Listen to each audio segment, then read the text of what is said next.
What advice would you have for a man who's succeeded in a business where it's often short-lived, being convulsed? How do you like to businesses where you say there's a moat where the competitors can't get you? What advice would you give on Jay building moats? Well, he's building moats, I mean, all the time. I mean, obviously, and that's why he's succeeding, even though he's moved beyond the age that you normally associate his field with. So the best moat you can have is your own talent. You know, I mean, they can't take it away from you.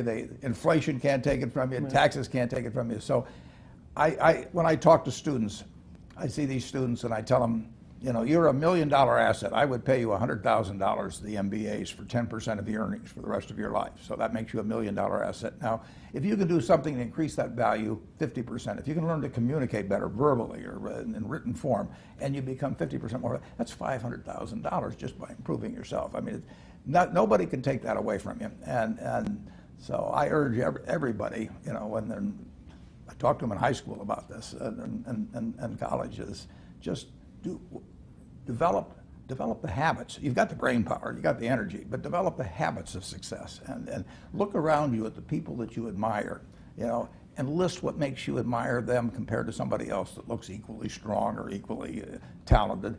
And those are things that you can do. I mean, just write them down.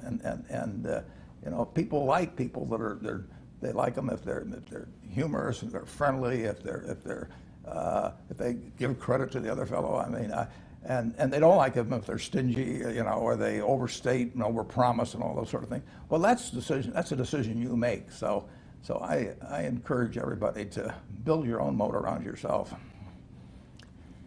Jay, you have any advice you want to give to Warren on building moats? I mean, what am I going to say to this guy, man?